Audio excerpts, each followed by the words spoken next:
Hey everybody, welcome back. So it's been probably 6 months or so now since my last layout update, and today we're going to go through all the progress that's been made in the past 6 months.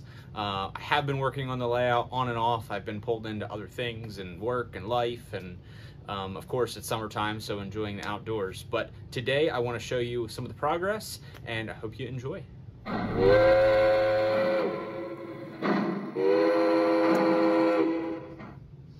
So a lot to talk about here with the layout, but let's start out with probably some of the obvious.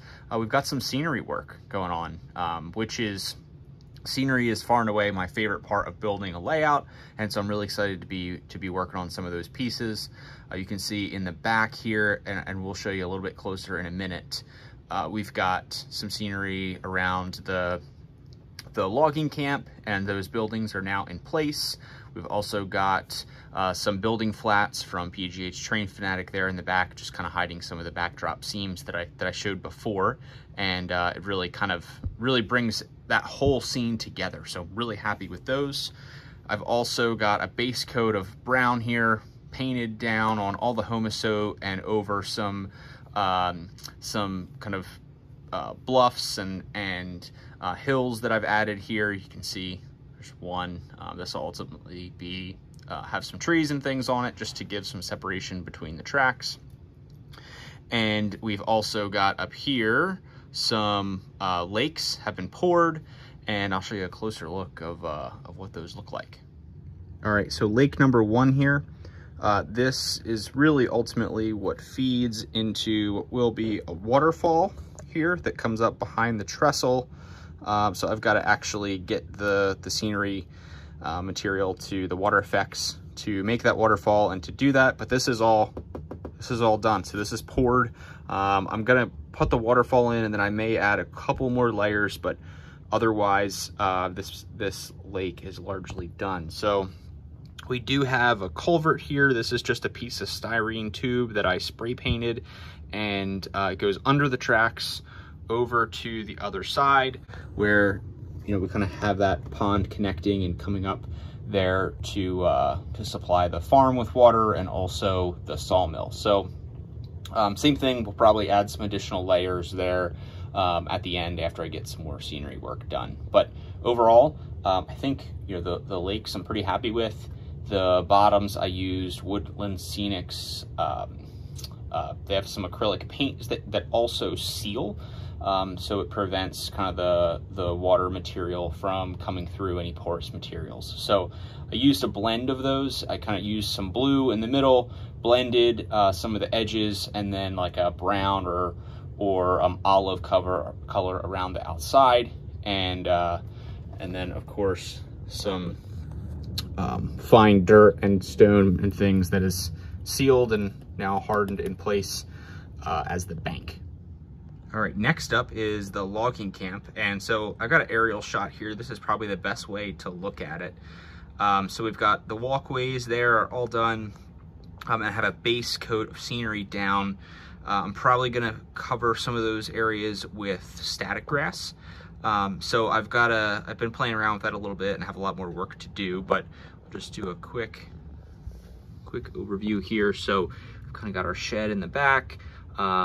And then our dirt walkways kind of going through the buildings, and ultimately going to the sawmill. So really happy with this and how it came out. I did also in the back here add I took some pink foam and carved it, put some scenery on it just to give a little bit of like an embankment, and so things didn't look quite so flat. Next up here, all these switches are wired. They're hooked up to my AIU, so I can run them through the app and be able to, you know, flip the switches from my app and really kind of build routes and things to be able to pull, whether it's passenger trains or engines or whatever I'd like to do in and out of the yard area. There is one switch here. I just didn't have room for a switch machine. So this one is still manual, which is fine. I can reach it. Just kind of the way this fell with the lake and everything, there just wasn't room for a switch machine. So that's fine. But otherwise going all the way back to the main line, that's all powered up and automated. So next up is probably my favorite scene on my layout now. And it's still a work in progress, still have a lot of work to do on it to get it to where I want it to be. But probably what I'm the most proud of on my layout so far is this trestle scene. All these piers that you see here supporting the trestle, they're really just sitting there, and the trestle is just, for right now, just sitting on it, nothing's screwed in. So you'll see some gaps and things there. I need to cover some of those and level off the bottom of the trestle just so it sits evenly on those piers. But those started just as a big hunk of 1-inch pink foam board. I cut them down to size, and then manually with a pencil went through and drew, kind of carved in, I guess I should say, all the lines for the blocks. Went through several washes and coats of weathering powders and airbrushes and things. So now I think I've finally got them where I want them. What you see here is, again, they're just sitting here, but visually this is what it'll look like when they're all done. All those piers are handmade and weathered. So like I said, very proud of those. The trestle I already had from my grandfather's layout and really just wanted something to help support that.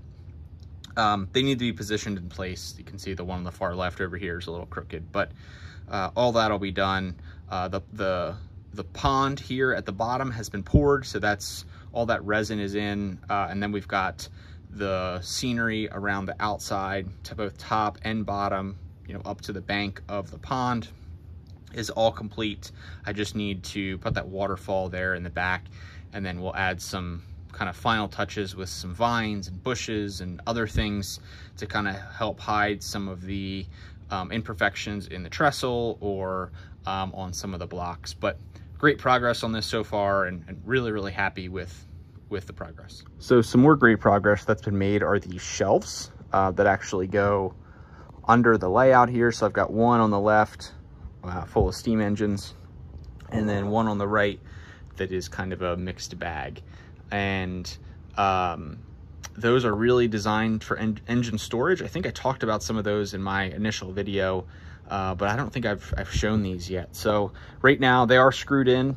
One day I will put plexiglass on them and probably paint them white, but for now they're just holding engines. And then the other thing that you see here, it's full of scenery stuff and all kind of cars and things right now, but I built this rolling stock cart. So this pulls out between passenger cars and rolling stock. It'll hold over 100 pieces, and that's been really great just to free up storage under the layout, be able to pull that out quickly, grab stuff off, and throw it on the track. So we've got plywood here that is used a closer view, used a table saw to cut grooves in, and so the cars will sit evenly in those grooves. Some of them are not perfect, but they're good enough, and you can just kind of pull the cars out and not have to worry about them rubbing up against each other. So that's been really efficient as far as storage goes. So I have a couple that are designed for passenger cars and are a little bit longer on the bottom, and then the tops go the opposite direction and are designed to hold, you know, probably 2 freight cars widthwise. So that has, and of course up top here, I'm just kind of using that at the moment just to store scenery materials and things, but this has been great just to be able to quickly swap out freight cars or passenger trains without having to box stuff and unbox things. So definitely something I'll be using in future layouts as well. All right, so I pulled this out here just to show you a little bit better what I'm talking about. So for starters, this is not a high-end piece of cabinetry. I mean, I grew up on a farm, so my carpentry skills are pretty rough. It usually consists of, you know, slopping together 2x4s with a bunch of screws and some plywood, which is basically what I did here. But it's functional and it's good enough, and honestly, it's going to be under the layout most of the time. It's on casters, so it rolls nice, and like I said, the plywood does sag a little bit, but we've got plenty of space between. It's not going to break, so eventually I need to support it. But you can kind of see what I was trying to achieve here. So you can see we've got plenty of passenger cars and things stashed in here. It just makes pulling some of these sets out really efficient. you know, when I want to run trains, I just want to pull stuff out and run it and not have to go dig through boxes in a storage unit or anything like that. So next up here, this is not obviously my expansion. This is my main table and my upper main line. But if you had seen this previously in any of my videos, you would know that there was actually a switch here. And that switch connects to actually what was a crossover that splits there where the trees are, and ultimately the East Penn GP38. You can kind of see the tail of it hanging out there. And ultimately that kind of connected back into my inner loop. So I decided to get rid of that switch. It really just caused me more problems, and a lot of my larger engines couldn't run on it. They would constantly derail. It was a curved switch, so it was a 072, 054 curved raw switch, which I've had good luck with those in the past, but things like my Decapod and S1 and like 412-2 Union Pacific, the really kind of larger, especially engines with a lot of drive wheels, would hang over, and actually the drive wheel would hang over so much that it would clip the inside rail on the inner side of the switch. So I ripped that out, just put a bumper in there, and now this is just a siding here that ends right about there. I just don't need the crossover anymore because I have a double crossover on the other side, which I'm sure you've seen. But now this has freed up a lot of engines that I can run here that I hadn't been able to run at all previously. So that's been really fun.